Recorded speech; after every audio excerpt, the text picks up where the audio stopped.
My name is Danielle Brooks, and I'm 32 years old.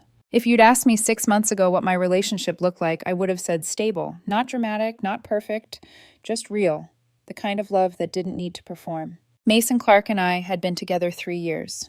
We moved in last summer. Talked about rings in the vague, hopeful way people do when they're not rushing, but they're not pretending either. We had routines, Sunday grocery trips, weeknight dinners eaten half on the couch, half in the kitchen, the quiet kind of intimacy that feels boring to outsiders and safe to the people inside it. Then, about 2 months ago, Mason discovered a new version of himself online. It started small, a few confident selfies, gym shots, captions about finally owning who I am. I supported it. I really did. Confidence is attractive. Growth is healthy. But confidence slowly became performance. One night I was brushing my teeth when my phone buzzed with a notification.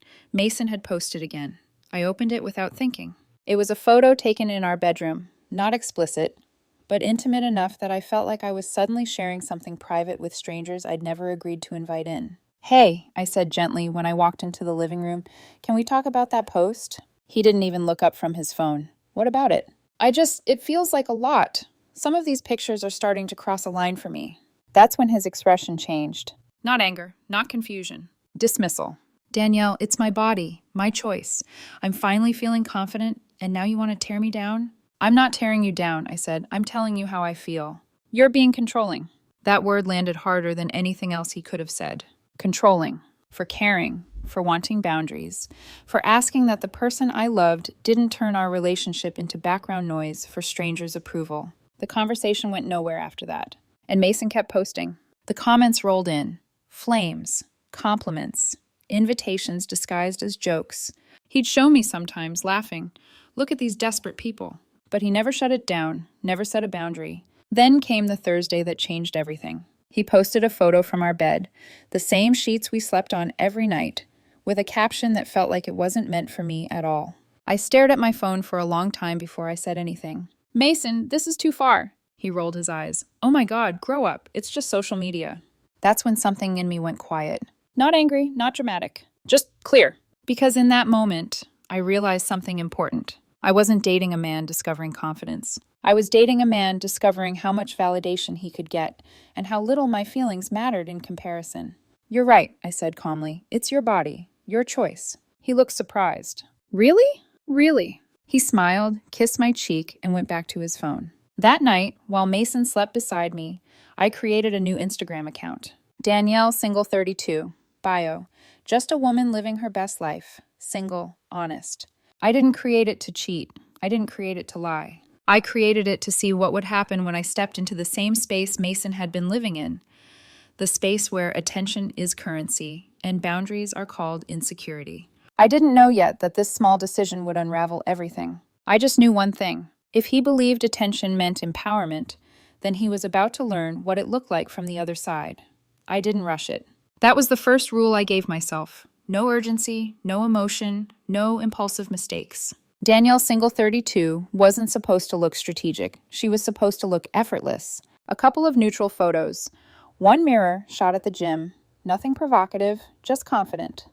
A candid from a friend's birthday dinner. A smiling selfie in natural light. Public account. Location on. Relationship status unmistakable. Single. It took about a week for the account to feel alive. Followers trickled in slowly. Friends of friends, algorithm strangers. The kind of people who click when something feels familiar. Then Mason posted again. A gym mirror photo. Tank top. Veins. Caption. Consistency pays off. And that's when I made my first move. Not as his girlfriend. As a stranger. Strong work ethic, it shows. That was it. No flirting, no emojis. Just respect. The kind that didn't beg for attention. He liked the comment within minutes. Then replied. "Thanks." Something about that reply hit me harder than I expected. He never replied to my comments anymore. Over the next few days, I stayed consistent. Polite, supportive, visible. Every post, Danielle, single 32, was there. Nothing inappropriate, nothing embarrassing. And Mason, he noticed. One night, we were eating dinner when he frowned at his phone. "This girl keeps commenting on my stuff." I kept my voice neutral. "Isn't that what you wanted? Engagement?" "Yeah, but she's different." Different. That word again. Within a week, the DM started. Not from Mason, from his world. First was Rachel, a coworker I'd met twice at office parties. Hey, random, but I keep seeing you comment on Mason's posts. You seem cool. Are you really single? I replied honestly. Yeah, recently moved past something. Just enjoying life. Oh, wow. Mason never mentioned you. How do you know him? Just Instagram. He popped up on my Explore page. A pause. Then, figures he's been acting complicated lately. Complicated. I sat 3 feet away from him while reading that message. Then came Lena, a woman from his gym. Then Tara, a friend of a friend. They weren't aggressive, they were curious. And curiosity spreads. Soon, Mason's posts had familiar names liking my comments. Women he'd known for years, suddenly noticing me. One night, Mason tossed his phone onto the couch. This is weird. What is? I asked.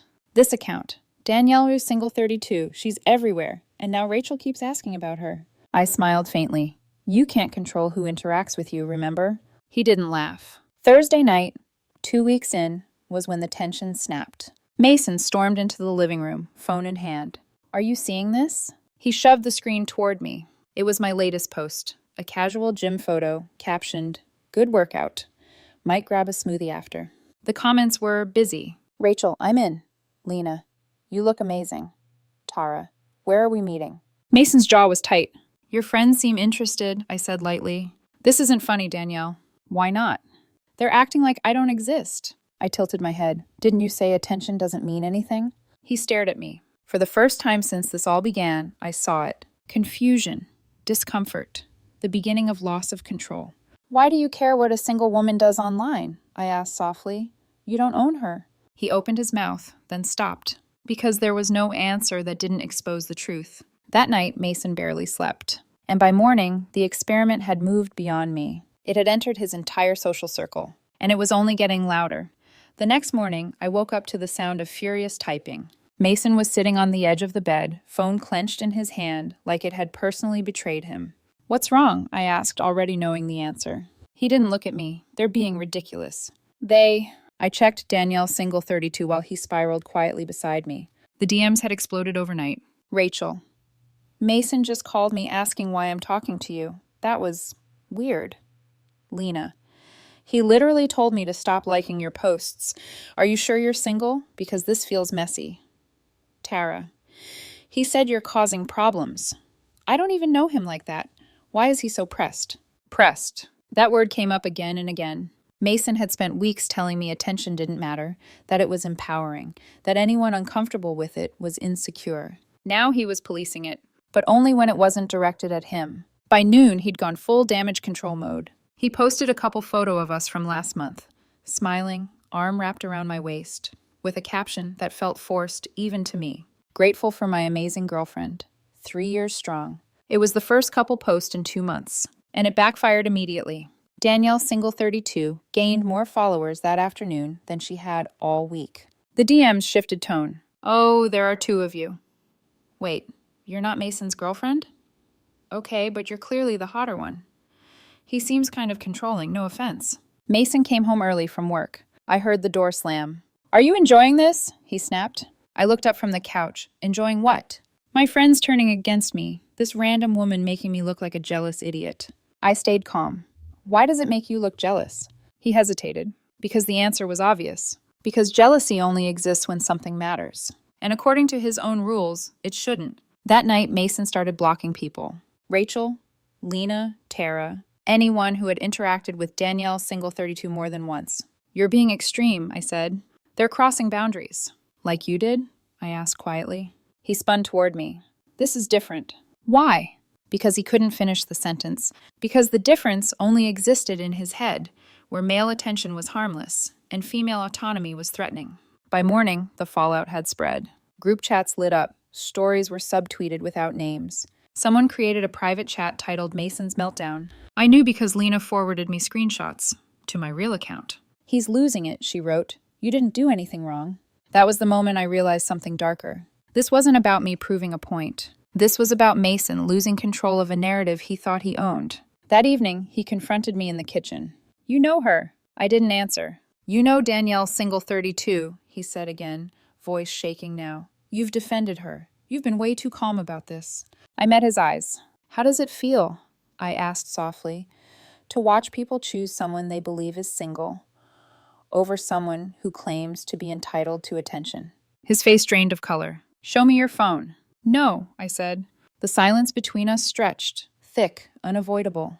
"I recognize that photo," he whispered finally. "The gym mirror, the angle, that smile." I didn't deny it. "I didn't lie," I said. "I didn't cheat. I didn't flirt behind your back." "You manipulated everyone." "No," I corrected. "I followed the rules you set." He backed away like the truth burned. "You made me look crazy." "You made yourself look crazy," I said, my voice steady. "When you taught everyone that validation mattered more than commitment, then panicked when you weren't the one receiving it." He grabbed his phone, stormed into the bedroom. 5 minutes later, I heard something shatter against the wall, then silence. When he came back out, his voice was hollow. "They're taking your side." Of course they were, because once hypocrisy is exposed, it doesn't need defending. And Mason had nowhere left to stand.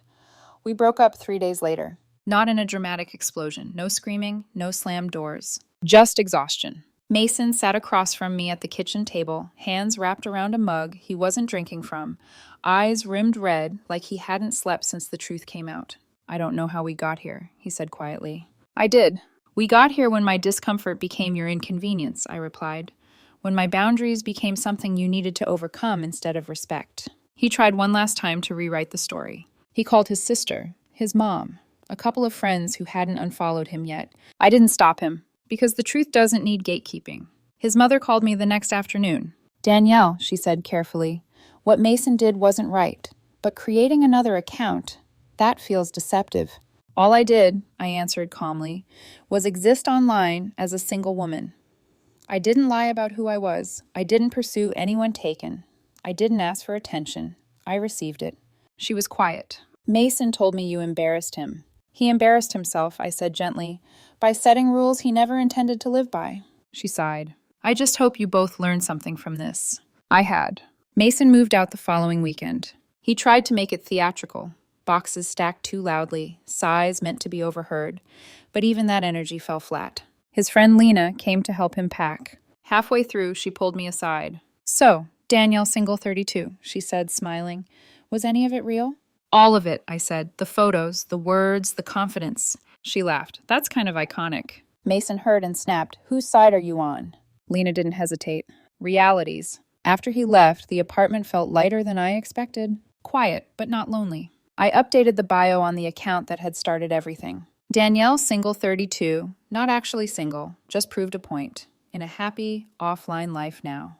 The DMs didn't stop. If anything, they increased. Messages praising my composure, my boundaries, my refusal to shrink. I didn't answer most of them. A month later, I met someone new. A man who barely used social media, who thought Instagram was for plants, sunsets, and dogs, who listened the first time I said, "That makes me uncomfortable." It was refreshing. As for Mason, he tried going back to his old content. The engagement never recovered.